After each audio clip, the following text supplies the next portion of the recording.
TV Imaculada, o Evangelho em primeiro lugar.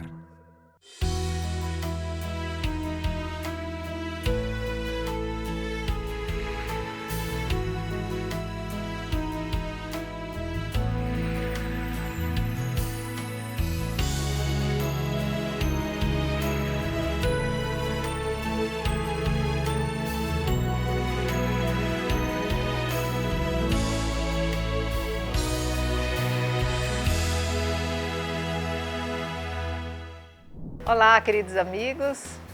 Chegou a hora de estudar, chegou a hora de pegar o material, a bíbliazinha que você já deve ter. Gente, eu tenho essa bíblia aqui, é só para esse estudo, né? As meninas, se vocês puderem ver, a bíblia delas também são todas riscadas, porque, por incrível que pareça, aqui não tem tudo que a gente precisa saber, a gente ainda tem que colocar mais coisa, né? E é na base da mãozinha, da anotação, e com isso aí a gente vai entendendo, mergulhando, se apaixonando. E é isso que eu quero que aconteça com vocês. Para estudar hoje, convidamos nossas queridas mestras para nos ajudar nesse estudo. Professora Ieda, quem agradeço estar aqui conosco. Gratidão pelo convite. Muito obrigada, Ieda. Sempre um reforço muito grande, né? Que a gente precisa. É um momento especial que a gente tem de encontro. Com certeza.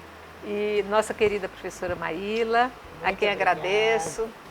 Também. Muito obrigada. Tão bom, né? Muito. É ótimo. Gente, a gente não paga nada para aprender aqui. Vocês já pensaram que a gente faz uma faculdade completa aqui, sem gastar, né? Sem ter que sair de casa. Só a graça de Deus para que cada vez aqueça o coração de vocês sempre mais. Olha, nós já estamos encerrando o Pentateuco, finalizando com o livro de Deuteronômio. Já avançamos aqui no comecinho, estamos no capítulo 6, capítulo anterior, o programa anterior, quem não pegou, pegue, porque nós vamos agora já partir já para o entendimento do meados desse capítulo 6, já vamos terminar e vamos em frente. Tem muita coisa boa para vir por aí. Vou ler para vocês a partir do versículo 10. Quando Yahvé teu Deus te introduzir na terra que ele, sob julgamento, prometeu a teus pais, Abraão, Isaque e Jacó, que te daria, nas cidades grandes e boas que não edificastes, nas casas cheias de tudo que é bom, casas que não enchestes, poços abertos que não cavastes, vinhas e olivais que não plantastes, quando, pois, comeres e estiveres saciado, fica atento a ti mesmo. Não te esqueças de Yahvé, que te fez sair da terra do Egito, da casa da escravidão. É a Yahvé, teu Deus, que temerás. A ele servirás e pelo seu nome jurarás. Não seguireis outros deuses, qualquer um dos deuses dos povos que estão ao vosso redor, pois Yahvé, teu Deus, é um Deus ciumento que habita em teu meio. A cólera de Yahvé, teu Deus, se inflamaria contra ti, e ele te exterminaria da face da terra. Não tentareis a Yahvé, vosso Deus, como o tentastes em massa. Observareis cuidadosamente os mandamentos de Yahvé, vosso Deus, bem como os testemunhos e estatutos que ele te ordenou. Farás o que é reto e bom aos olhos de Yahvé, para que tudo te corra bem, e venhas a possuir a boa terra que Yahvé prometeu aos teus pais, expulsando da tua frente todos os teus inimigos. Assim falou Yahvé. Eu vejo aqui, meninas, um reforço muito grande daquilo que nós vimos até no programa anterior, em que Yahvé vai tentando dizer, meninos, trouxe vocês, eu os amei, te dei tudo isso aqui, volta para mim, porque foi de mim que saístes, é para mim que deverás voltar. Basta você fazer isso que eu estou dizendo. Que Deus bondoso, gente, Deus cheio de bondade, né? Deus não se deixa vencer em amor. A ponto até de dizer aqui para eles, olha, eu estou dando a vocês, devolvendo a vocês uma terra que eu prometi a Abraão, Isaque e Jacó. Uma terra onde já tem cidades que você não construiu, riquezas que você não conquistou, poços que você não cavou, vinhas e olivais que você nem ao menos plantou, mas tudo isso eu te entrego. Ou seja, a terra prometida é realmente um lugar que o povo deveria experimentar o quanto Deus ama, o quanto Deus cuida desse povo. O quanto é pródigo aqueles que o amam e seguem seu caminho, né? Só que, diante desse grande amor de Deus por nós, o que deveria ter da nossa parte? Essa gratidão a Deus, esse reconhecimento a Deus. E a melhor forma de reconhecer e agradecer a Deus não são com palavras. Não são as palavras que saem da nossa boca, mas nossas atitudes. Por isso que ele novamente, ele faz eles lembrarem. Não se esqueça de que eu tirei vocês lá do Egito, que é a mim que vocês deverão temer, é a mim que vocês servirão, é a mim que vocês devem obedecer. É dessa forma que nós nos mostramos agradecidos a Deus. Deus espera isso. É como um pai e uma mãe que dá tudo para o filho, tudo que é necessário, né? Tudo aquilo que é necessário para a vida dele. E o que esse pai e essa mãe espera? Que o filho seja obediente, que corresponda com esse esforço. Não quer nada além disso. Deus é esse bom pai que cuida de nós. Então, aqui a gente vê a gratuidade do amor de Deus para com o ser humano, né? Quer dizer, ele vai dar uma terra aí que tem tudo, né? Tem as plantações que vocês nem tiveram o trabalho de cultivar, né? Porém, aí ele pede aqui, né? Cuidado com a prosperidade. Aqui nós temos que ter cuidado para não esquecer a Javé. Ele diz aqui, ó, fica atento no 12, 6:12, fica atento a ti mesmo, não te esqueças de Javé, que te fez sair da terra do Egito, da casa da escravidão. Então, o grande risco aqui é da prosperidade, né? É o fato de que ela pode vir acompanhada de uma autossuficiência. Então, a pessoa que é autossuficiente, ela acha assim que tudo, né, que ela conquistou, tudo que ela tem na vida, vem dela, não tem origem no sagrado, não tem origem em Deus, que tudo fez por amor. Né? Então, é uma pessoa autossuficiente, não precisa de ninguém. Né? Eu me basto a si mesmo. E essa autossuficiente gera o quê? O orgulho, a soberba, né, da pessoa, de se achar que é melhor até do que os outros, de agir até com injustiça. Né? E aqui, então, não depende de Deus. Não depende de Deus e não depende do outro também, porque ela a si mesma se basta. Pessoa que se incha de orgulho, de soberba, de vaidade, né? E isso, essa autossuficiência, ela vai gerar o quê? Uma idolatria, que é a mãe das novas escravidões, a idolatria. Então, por isso que Javé fala assim, cuidado para você não se esquecer quando você estiver saciado. Porque nós temos uma tendência de quando a gente está no sufoco, a gente se lembra de Deus, reza até o rosário. Né? Quando a gente está de boa, está tudo bem, está tudo certo, a gente tenta, nós vamos tirar umas férias, agora não vamos mais rezar, não precisa mais participar da missa. Me lembrei do caso de uma amiga minha que comentou, que chamou, não sei, um conhecido dela, um parente, um amigo, não sei bem exatamente quem foi, vamos agradecer a refeição que vamos fazer. Falou assim, agradecer, mas fui eu que trabalhei para pôr tudo isso aqui. O marido dela, agora que eu lembrei. Fui eu que trabalhei para botar tudo isso aqui. Entra soberba. Soberba, né? autossuficiente. Autossuficiência. Né? Ele é o senhor da situação. É ele que faz. Pobre, ele que comanda, coitado, vai ter que aprender pobre, muito coitado. ainda, né? Sim. Vai ter que ainda ir pro Coitado. zero. Não passou pelo deserto Sim, ainda, né? Sim. Por isso que muitas vezes Deus nos tira as coisas, para que a gente perceba que às vezes tendo muito ou tendo aquilo nos afasta dele. Então Deus pode muito bem nos tirar bens, pessoas, para que a gente dê um toque na nossa vida e não esqueça que tudo está... A tudo dai graças. A tudo dai graça. E Deus está por detrás de tudo. Ele é a origem de tudo.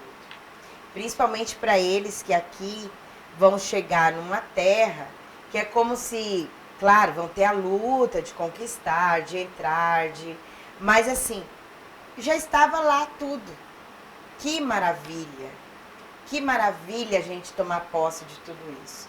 E muito rapidamente a gente esquecer de Deus. Então ele já dá esse alerta aqui, que serve para eles, serviu para eles, serve para nós. Muito bem. Vamos seguir 20. aí o versículo 20. Amanhã, quando teu filho te perguntar quem são esses testemunhos e estatutos e normas que Yahvé nosso Deus nos ordenou, dirás a teu filho, nós éramos escravos do faraó do Egito, mas Yahvé nos fez sair do Egito com mão forte. Aos nossos olhos, Yahvé realizou sinais e prodígios grandes e terríveis contra o Egito, contra o faraó e toda a sua casa. Quanto a nós, porém, fez-nos sair de lá para nos introduzir e nos dar a terra que, sob juramento, havia prometido aos nossos pais.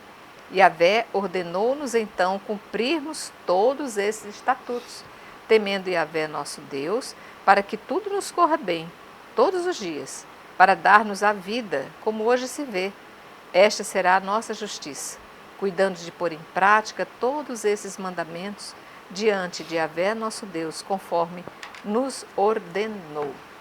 Nada veio de graça, tudo teve um preço. Não fica pensando que a nossa liberdade hoje, nossa forma de louvar e bendizer a Deus com certa liberdade, veio assim do nada, foi muito suado. Houve um passado que estruturou tudo isso que nós temos hoje. E a gente esquece fácil, né? As gerações que estão vindo precisam ser educadas. Já Aqui estão que o texto está precisando falando, disso. né? Quando teu filho te perguntar, então você deve dar o sentido para aquilo que está acontecendo. Não adianta só você fazer uma catequese. Né? Você tem que dizer por que você deve amar a Deus. Né? Porque muitas vezes as pessoas não entendem esse amor. Por que Deus quer ser amado acima de todas as coisas? Porque é dele, ele é a fonte de toda a vida. Né? Tudo que nós temos, a vida que nós temos, vem dele. Com certeza. Ele não soprou, não diz a criação que ele soprou em nossas narinas, na narina do ser humano, o sopro vital, o sopro da vida. Então, Deus é a fonte da vida. Então, o que nós temos de vida é dele. E outra coisa, se ele chamar também, nós vamos falar para ele, não, agora eu não quero ir. Né? Ele é o Senhor de todas as coisas. Então, essa catequese aqui, esses mandamentos, eles devem ser ensinados aos filhos, né, dando razão. Por quê? Qual é o motivo da gente amar a Deus? Está dizendo aqui, ó, e seu filho vai perguntar, né, que são esses testemunhos, os testamentos, as leis, né, e normas que Yahvé nosso Deus nos ordenou? Aí ele vai dizer, né, dirás a teu filho. Aí vai fazer toda a lembrança da presença de Deus no povo. Desde o antigo. A gente lembra aqui, ele vai fazer a lembrança, né, da escravidão do Egito. E vai explicar por quê. Que esse Deus, ele usa de mão forte, de poderosa, e age em nosso favor. Tá bom? E aí, tá, aos nossos olhos, Yahvé realizou sinais e prodígios, grandes e terríveis contra o Egito, contra o faraó e toda a sua casa. Então, é um Deus que age na nossa vida. E é interessante aqui que, se hoje meu filho perguntar por que eu tenho que viver os mandamentos de Deus, eu tenho também as minhas lembranças, as minhas experiências de sofrimento, de escravidão, que Deus também nos liberta no hoje. Isso, não é? Nós temos, você tem, nós, pessoas de fé, elas fazem essa experiência nos momentos de dificuldade mesmo. Com certeza. No momento que, às vezes, não tem saída. A única saída é Deus. E Ele age, né? Ele age. Quando a gente não tem mais força para agir ou saída, é Deus que vai agir. É Deus que vai abrir as portas para o que não tem saída em nossa vida. Então, a gente tem que dar razão ao ensinar na catequese. Essa catequese, o texto está dizendo que nós devemos começar em casa, né? Ensinar a amar a Deus em casa, dar motivo da razão da nossa fé, né? E ensinar isso também na sociedade, inculcar os mandamentos e a lei para que haja justiça, para que haja vida para todos nós, né? Muito bem. Entramos no capítulo 7. Vamos fazer esse primeiro bloquinho aqui, que vai ser do 1 ao 6. Quando Yahvé teu Deus te houver introduzido na terra em que estás entrando para possuí-la e expulsado nações mais numerosas do que tu, os heteus, os gergeseus, os amorreus, os cananeus, os ferezeus, os heveus e os jebuseus, 7 nações muito numerosas e poderosas do que tu, quando Yahvé, teu Deus, entregá-las a ti, tu as derrotarás e as sacrificarás como anátema. Não farás aliança com elas e não as tratarás com piedade. Não contrairás matrimônio com elas, não darás tua filha a um de seus filhos, nem tomarás uma de suas filhas para o teu filho. Pois deste modo o teu filho se afastaria de mim para servir a outros deuses, e a cólera de Yahvé se inflamaria contra vós, exterminando-te rapidamente.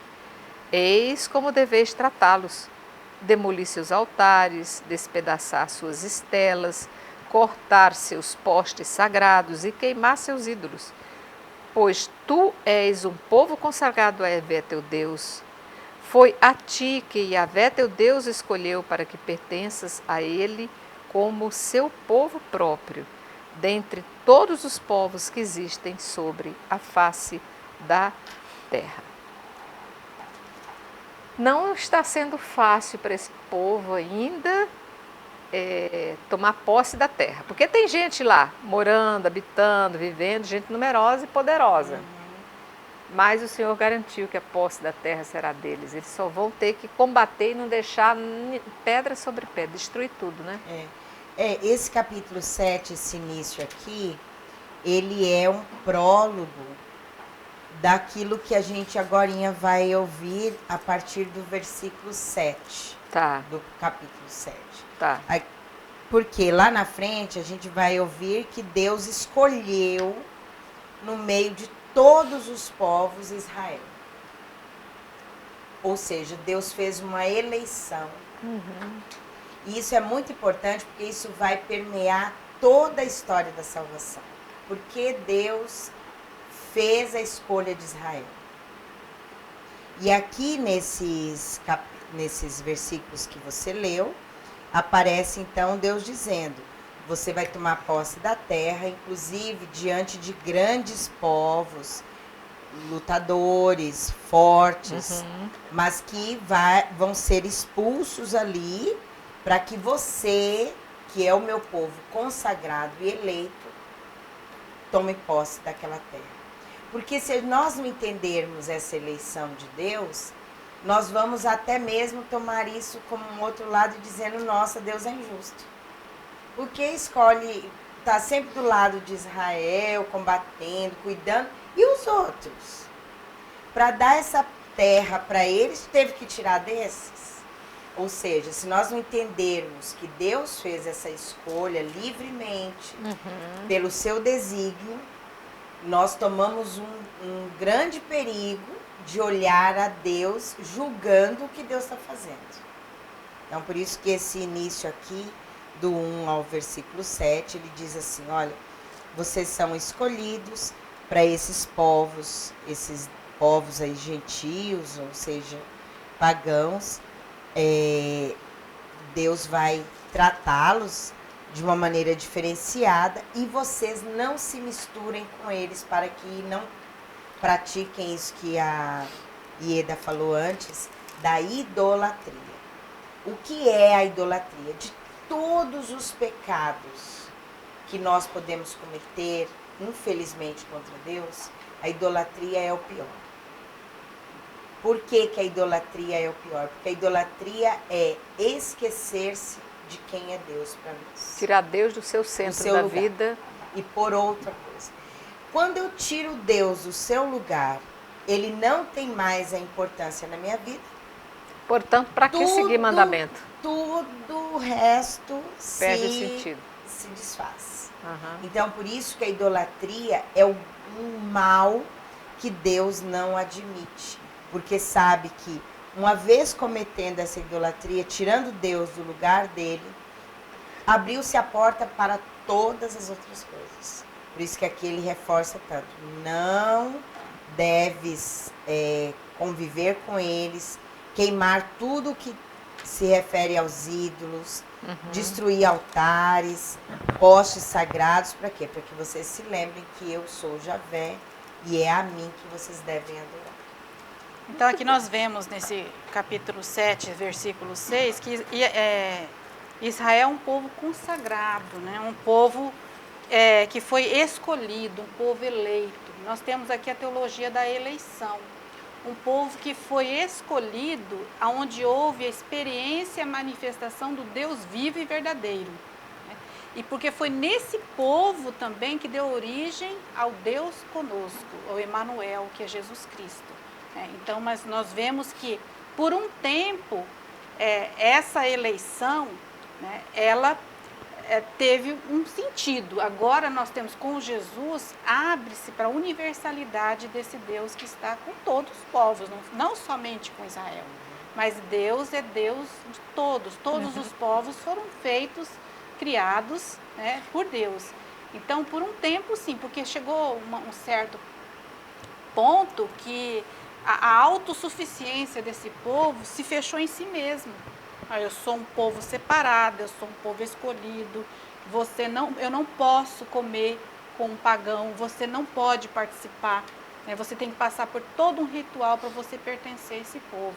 Então havia uma certa discriminação, né? Uma separação entre as pessoas que eram judaicas e as pessoas não judaicas.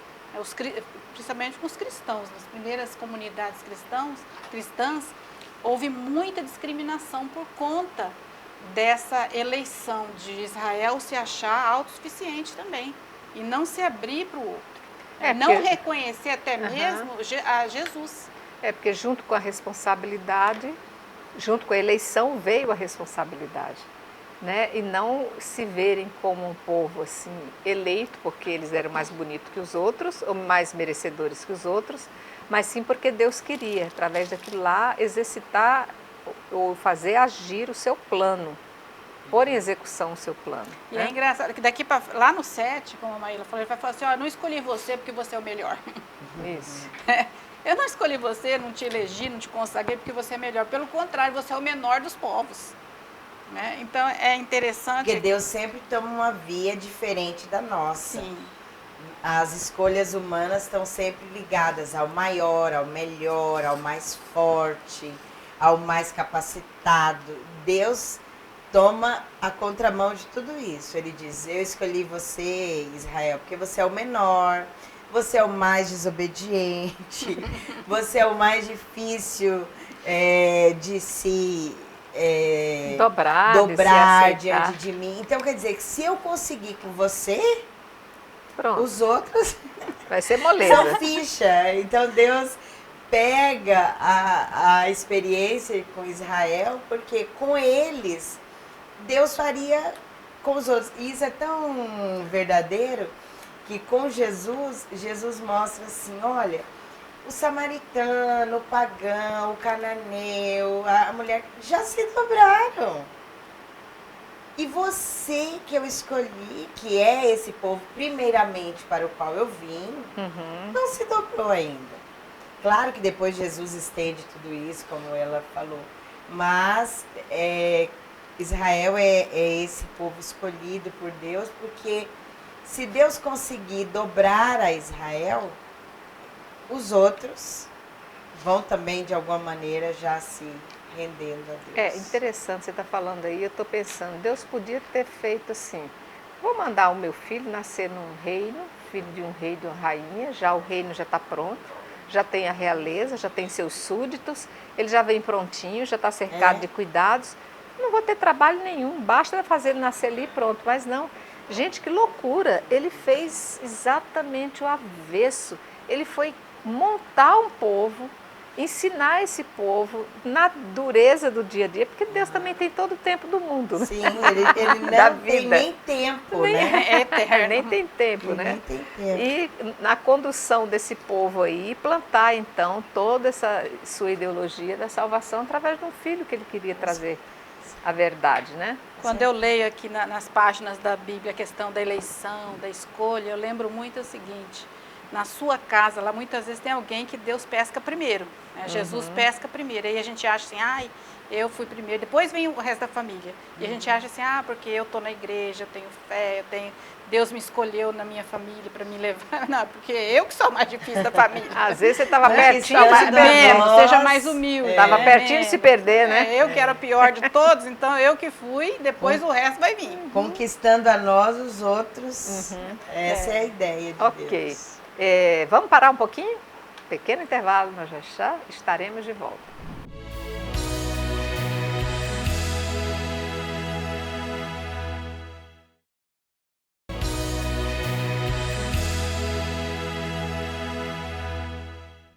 Ok, voltamos. Vamos fazer a leitura do próximo trecho, que vai tratar exatamente dessa eleição que no bloco anterior a Ieda estava comentando. Vai ser do versículo 7 até o versículo 16 na minha Bíblia de Jerusalém. Algumas outras Bíblias têm uma diferençazinha nos versículos, mas não tem problema, o assunto vai seguir semelhante. Se Yahvé se afeiçoou a vós e vos escolheu, não é por serdes o mais generoso, numeroso de todos os povos. Pelo contrário, sois o menor dentre os povos. E sim, por amor a vós e para manter a promessa que ele jurou aos nossos pais, aos vossos pais, por isso Yahvé vos fez sair com mão forte e te resgatou da casa da escravidão, da mão do faraó, rei do Egito. Saberás, portanto, que Yahvé teu Deus é o único Deus, o Deus fiel, que mantém a aliança e o amor por 1000 gerações, em favor daqueles que o amam e observam seus mandamentos. Mas é também o que retribui pessoalmente aos que o odeiam. Faz com que pereça, sem demora, aquele que o odeia, retribuindo-lhe pessoalmente. Observa, pois, os mandamentos, os estatutos e as normas que hoje eu te ordeno cumprir. Se ouvirdes estas normas e as puserdes em prática, Yahvé teu Deus também te manterá a aliança e o amor que ele jurou aos teus pais. Ele te amará, te abençoará e te multiplicará. Abençoará também o fruto do teu ventre, o fruto do teu solo, teu trigo, teu vinho novo, teu óleo, a cria das tuas vacas e a prole das tuas ovelhas, na terra que prometeu aos teus pais que te daria. Serás mais abençoado do que todos os povos. Ninguém do teu meio será estéril, seja o homem, a mulher ou o teu gado. Yahvé afastará de ti toda doença e todas as graves enfermidades do Egito que bem conheces. Ele não as afligirá a ti, mas a todos os que te odeiam. Portanto, devorarás todos os povos que Yahvé teu Deus te entregar. Que teu olho não tenha piedade deles, e nem sirvas seus deuses.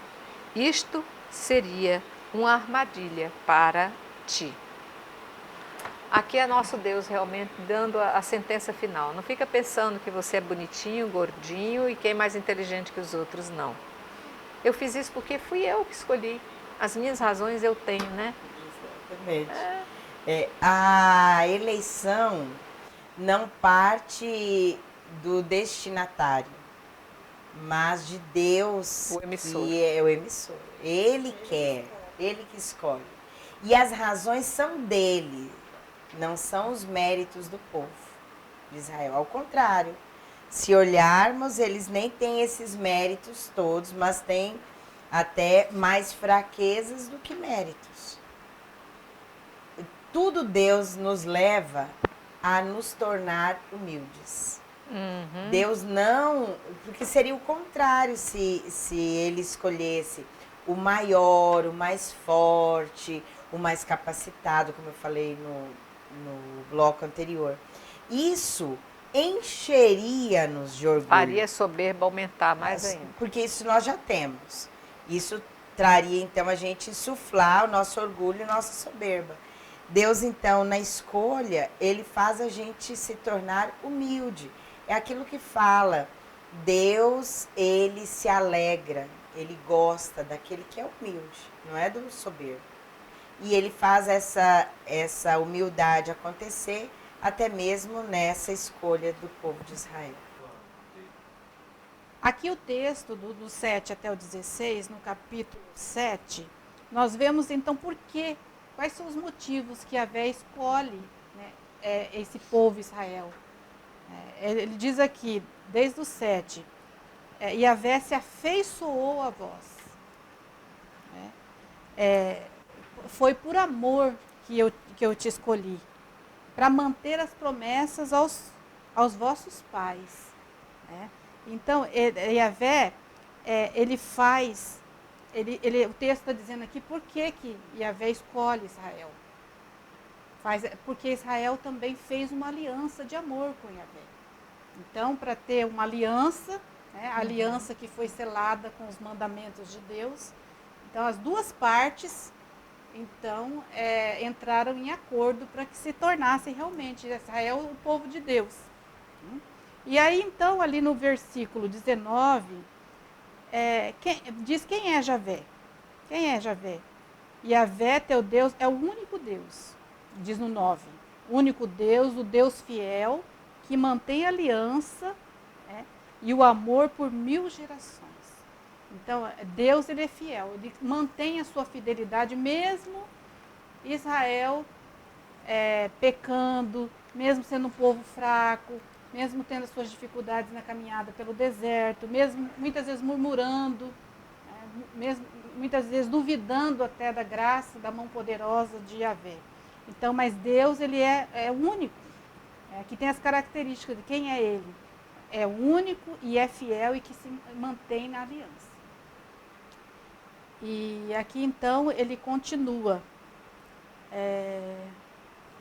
que fala do amor de Deus por 1000 gerações e depois fala também, né, que também mantém a aliança, né, e as bênçãos de Deus a 1000 gerações. E castiga aqueles que odeiam Yahvé. Ele fala assim, castiga, porque os pecados dos pais, né, os filhos sofrem.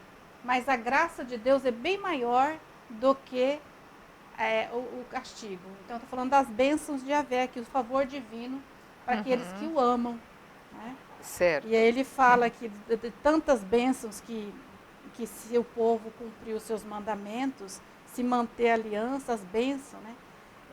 De amar a Deus, ele te abençoará, te multiplicará, né? Abençoará os frutos do teu ventre, o fruto do solo, do trigo, do vinho, do teu óleo, a cria da tua vaca, a prole das tuas ovelhas, na terra que prometeu para os teus pais. Então, as consequências da vivência, do amor a Deus, são as bênçãos que Israel recebe aqui. Bom, e se você quiser continuar lendo. Muito bem. Vamos então fechar o capítulo 7. Né? Vou ler do versículo 17 até o finalzinho, que é o 26. Talvez digas em teu coração, estas nações são mais numerosas do que eu, como poderias conquistá-las? Não deves ter medo delas. Lembra-te bem do que Yahvé teu Deus fez ao faraó e a todo o Egito, as grandes provas que teus olhos viram, os sinais e os prodígios, a mão forte e o braço estendido com que Yahvé teu Deus te fez sair. Yahvé teu Deus tratará do mesmo modo todos os povos de que tens medo.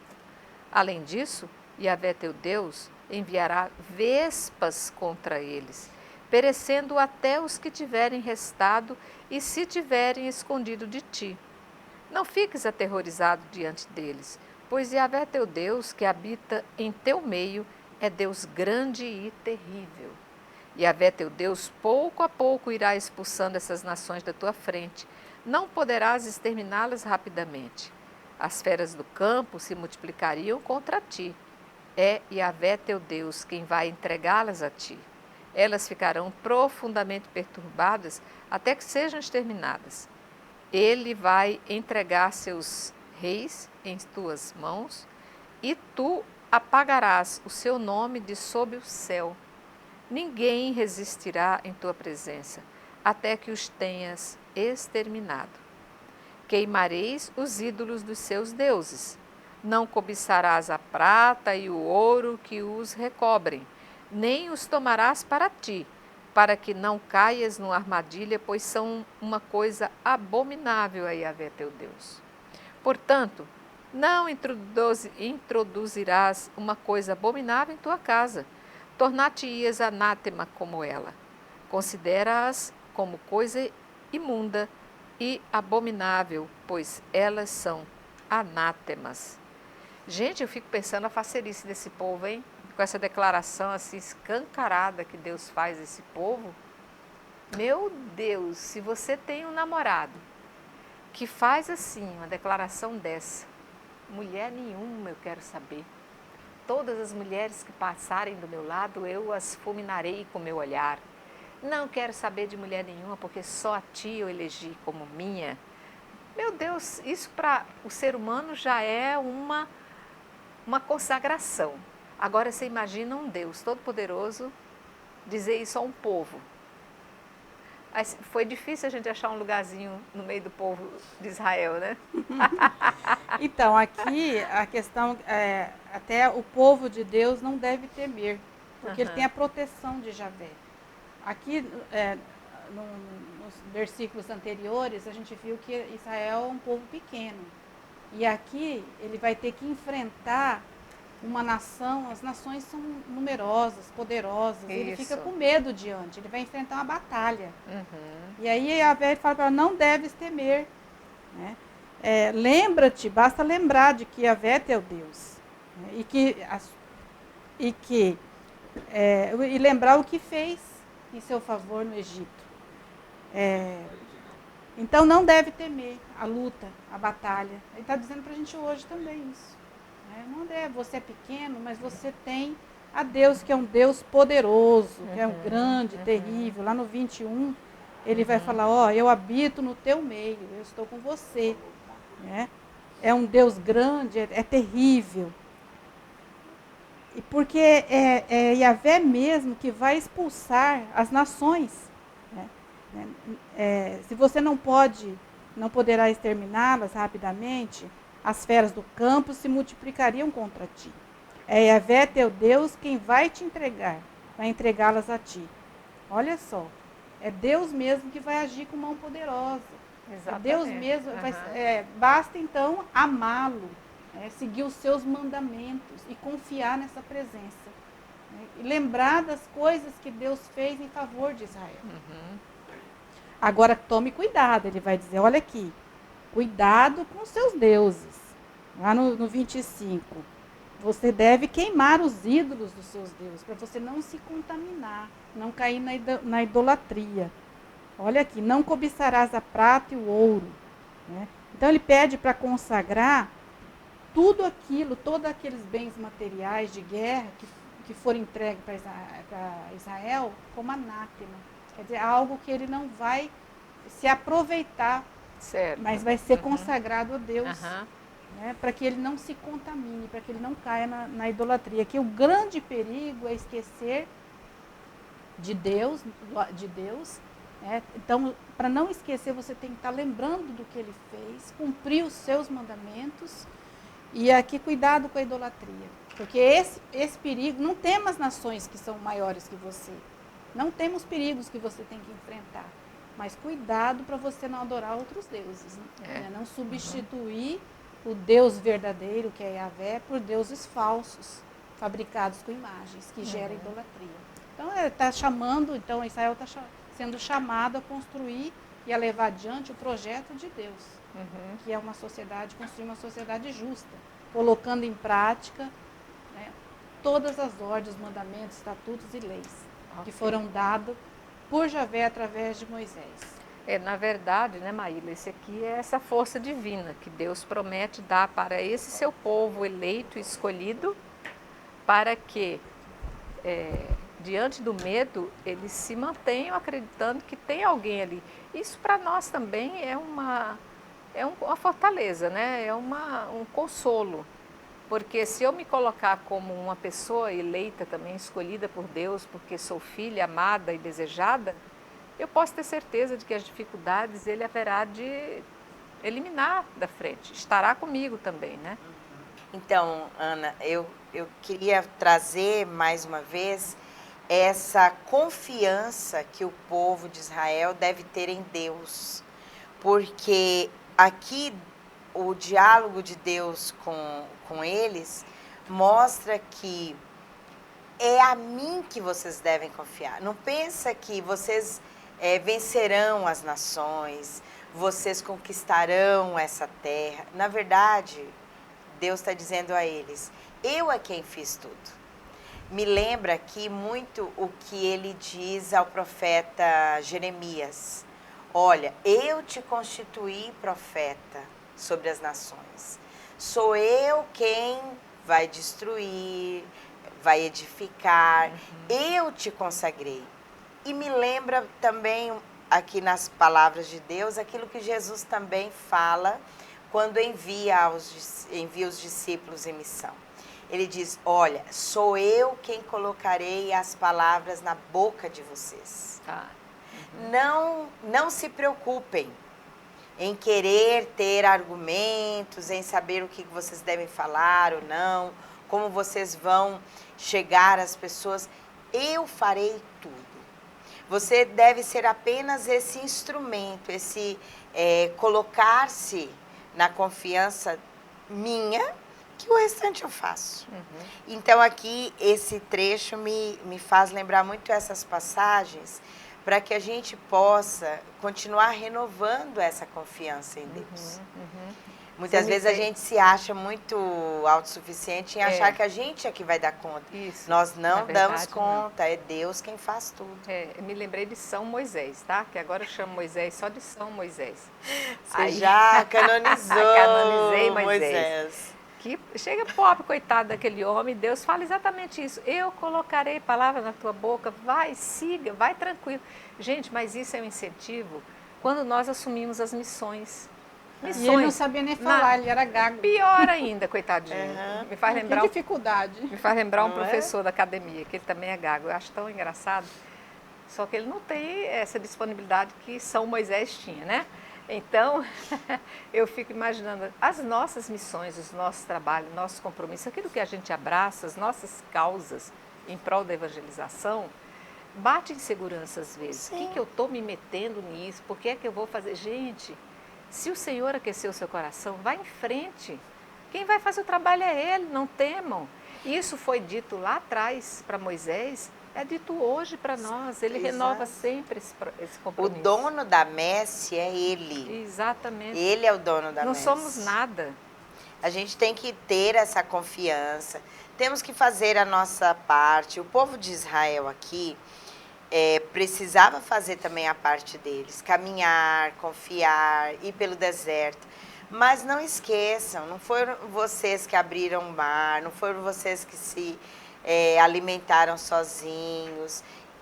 Foi Deus quem fez tudo. Então a gente precisa, isso que é bonito na palavra de Deus, ler essas páginas aqui, essas páginas da Bíblia e dizer, hoje Deus fala isso conosco. Cada um de nós temos as nossas batalhas, as guerras que a gente tem que travar no dia a dia. Eu confio em Deus.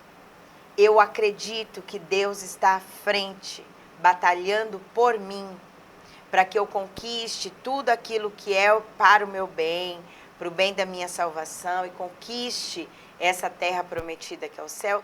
Deus está ao meu favor. Com certeza. Então eu preciso renovar essa confiança, olhando para aquele povo, porque o Deus é o mesmo. O povo hoje somos nós, mas que a gente precisa fazer esse voto de confiança aí a Deus. Então, e saber que para Deus nada é impossível. Sim. Inclusive, me lembrou também a questão da salvação. A nossa salvação é dom de Deus. O céu que nós vamos herdar, essa terra prometida, nós só vamos conquistar porque Deus nos ama e preparou para nós essa terra. Então, às vezes você fala assim, a gente tem que fazer a nossa parte. Mas a graça, junto com a graça de Deus, nós vamos conquistar essa terra. Que é dom, que é graça, que é bondade, que é amor. Então, me veio muito assim a questão da salvação. Às vezes a gente acha, não, eu vou me salvar pelas minhas próprias obras. Isso é uma heresia, essa autossuficiência do ser humano. Então, eu faço, eu aconteço, eu dou esmola, eu faço isso, eu faço aquilo, mas se não tiver caridade, o que acontece? Não serve para nada. Então, isso nos leva a pensar nessa dimensão transcendental da nossa vida. Sim. Né? Que a gente vai para esse reino, a gente vai, mas tudo é dom, tudo é graça de Deus. Né? Então, por mais que a gente se esforce, por mais que a gente se empenhe, nós só vamos ser salvos porque nos ama. Porque Ele que preparou isso para nós. Lógico que nós temos que praticar os mandamentos, viver em aliança com Ele, praticar a justiça e buscar a vida. Né? Mas essa vida é dom e graça de Deus. Tudo é graça. Tudo é graça. Tudo é graça. É. Vocês me ajudam? Por isso essa força me leva a cantar. Por isso essa força estranha no ar. Por isso é que eu canto, não posso parar. Por isso essa voz tamanha. Não esquecer nunca, gente, que se nós temos o tamanho que temos, nada devemos aos nossos, mas unicamente a Ele que nos quis assim. Né? E cresça, amadureça, se envolva cada vez mais nessa questão da graça que o Senhor concede a todos que se coloquem sob as suas bênçãos. Né? Nós estamos encerrando esse belíssimo capítulo 7. Já convido você no nosso próximo programa a entrar no capítulo 8º e a gente vai assim tentando avançar no Deuteronômio. Com isso a gente vai encerrar o Pentateuco, logo nos apaixonarmos por mais um livro e entender cada vez mais o que o Senhor espera de cada um de nós. Agradeço minhas mestras, maravilhosas. Eu já nem digo nossa, eu já digo minhas mestras. Já tomei posse. A gente aprende com você também, viu? A gente aprende posse. muito. Exatamente. Nessa partilha. Não é? Com essa partilha a gente não vai aprendendo? Que vocês possam cada vez mais estarem aí, estarem conosco. Tudo isso graças a Salve Maria Imaculada. Salve a Maria ela, Imaculada. a Imaculada. Obrigada. Que tudo fique.